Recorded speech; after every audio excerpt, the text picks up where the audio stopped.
There was an air of anticipation around what the ANC would decide about the leadership of Gauteng and KwaZulu Natal, the two provinces where it significantly lost support during last year's elections.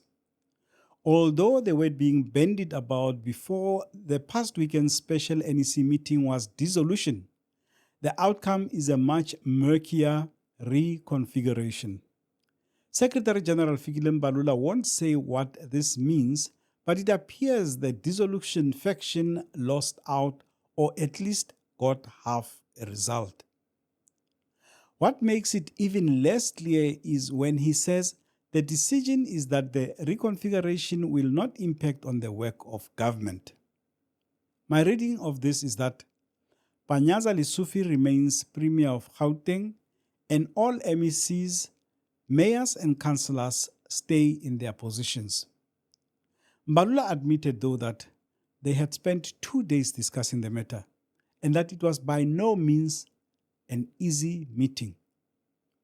In this episode, I look at what reconfiguration means, or what it could mean, and how it might impact individual provincial executive committee members.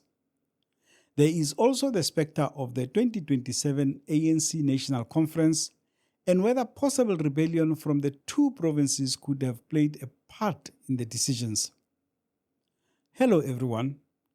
Welcome back to Joe Talks Politics. I am your host, Joseph Mosia. Let's get right into it.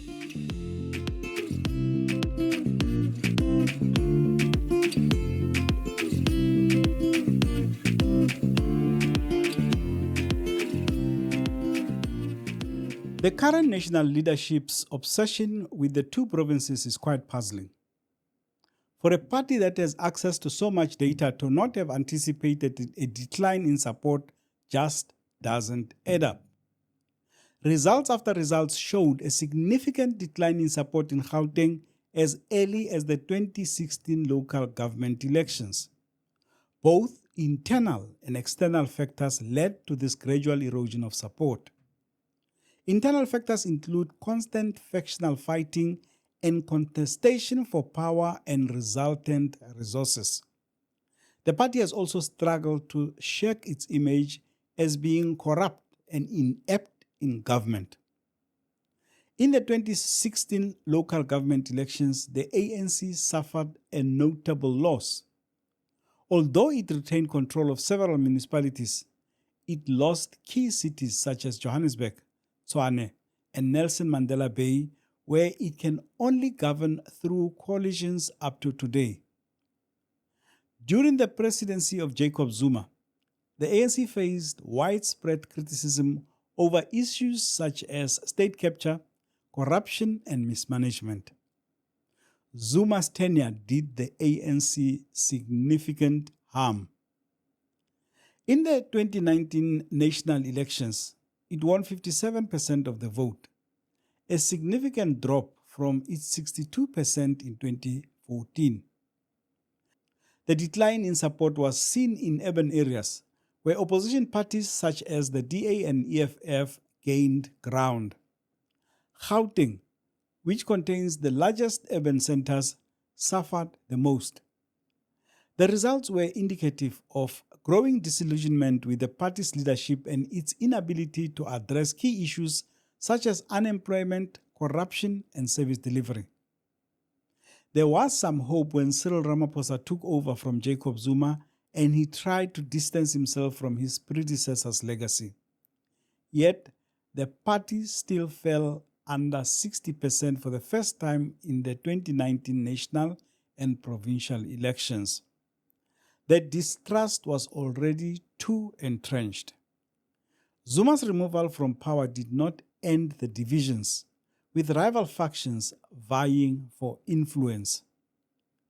These divisions have weakened the party's cohesion, making it difficult for the ANC to present a united front.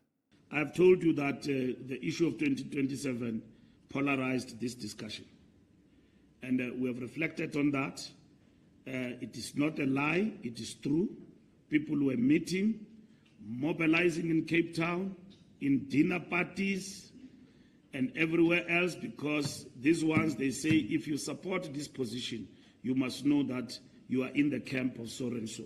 If you support this position, you are in the camp of so and so, which is leaders like myself and Paul Mashatile. Now, I've never declared any interest in the presidency of the ANC. I'm still SG, and people already, they say I must jump.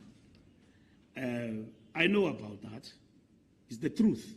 I know about that. People have come to me, but I'm not power drunk to think in this position I can use it to advance my interest. I cannot do that. I stick with the principle that we don't discuss succession, we'll talk about it at the right time. And at the right time, I'll talk about what I think. Nobody has ever coerced me. I've worked with my generation.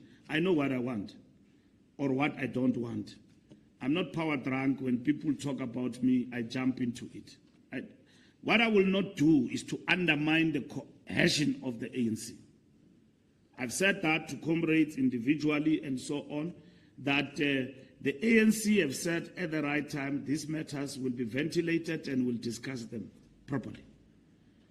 Because this thing of electing leaders hoodwinked, popularity, not looking at the qualities of the leader, we must not deny the ANC membership from applying its mind on the matter appropriately at the right time and hamstrung it by populism and all of that.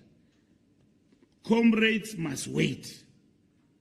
Even anyone must wait up until the organization opens this matter and is to be discussed. And it was unfortunate that a very important discussion like this one and the fate of these provinces was hijacked by factionalists for factional reasons about the future of the party in terms of what will happen after Ramaphosa. It is really unfortunate. And it did happen. And the NEC itself expressed itself on this matter and say it must stop. Now, you don't need leakage, anybody to leak to you. We are now speaking here as the ANC and telling you that this discussion was polarized by such interest. Additionally, Ramaphosa's handling of economic challenges, high unemployment rates and service delivery issues has led to frustration among the public. The grand promises that saw him being dubbed Mr. Tumamina failed to materialize as unemployment and economic decline persisted. The decline in support continued in the 2021 local government elections. It received just over 50% of the national votes, its worst performance in local elections since 1994. By 2024, the ANC's national support was projected to fall below 50% in some polls, and there were widespread expectations that the party would lose its parliamentary majority for the first time. When Jacob Zuma became ANC president in 2007, the party's support surged in KwaZulu Natal, with that province eclipsing the Eastern Cape as the largest. It seems some in the party believed it was because the people of that province had suddenly fallen in love with the ANC. First-year students of South African politics could have told you that the tribal factor played a significant role in this growth. So when Zuma formed his own party, he didn't have to do much to convince those supporters to follow him. All this information was available and is available on Google. They didn't need to pay anyone for it. Mbalula's own comments create more confusion than clarity. We did see it coming, but what shocked us is how big it was. Okay? That will drop to 35%. It was a shocker. That will drop to 17%. It was a shocker. But we knew that in KZN and Gauteng, that is why we tried to mitigate that.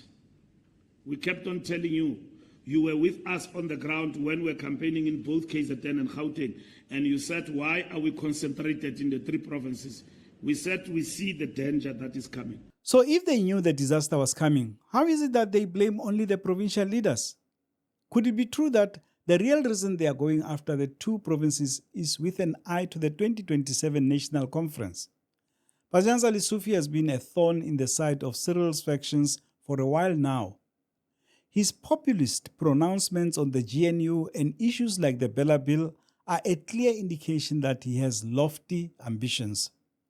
The GNU is Ramaphosa's legacy project, and Lesufi's constant attacks are a direct challenge to the president's standing. As for KZN, there are constant reports of MKP sleepers who are working to sabotage the ANC from within. Some theories even suggest that these people will show their true colors during next year's local government elections by suddenly standing as MKP candidates. So installing loyal cadres at the provincial level could help identify the moles and exorcise them. I don't know if the ANC leadership believes these stories, but they gain credence when the party acts in irrational ways. There is no way that the leadership of the two provinces can be solely blamed for the decline in support. And from Mbalula's own briefing, it looks like a significant number of NEC members are also skeptical. The discussion in the National Executive Committee was robust.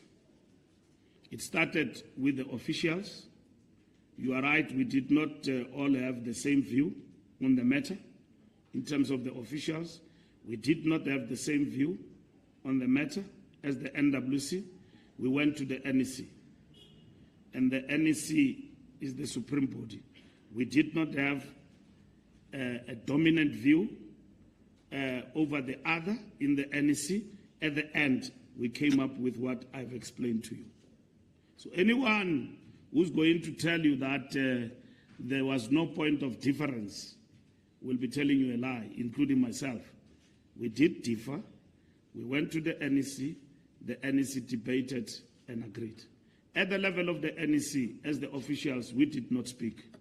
I presented the report on behalf of the NWC that analyzed the situation in the provinces.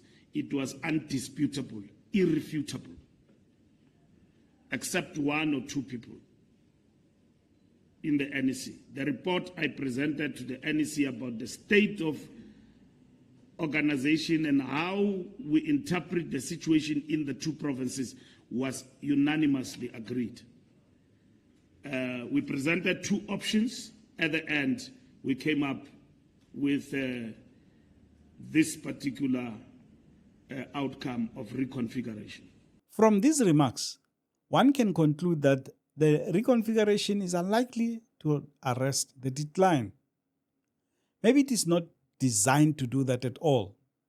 Maybe it is another factional mechanism to deal with opponents of the current dominant faction and pave the way for loyalists to keep control in 2027. It is going to be a long 3 years. Please consider subscribing to the channel and like, share and comment on this episode. See you in the next one.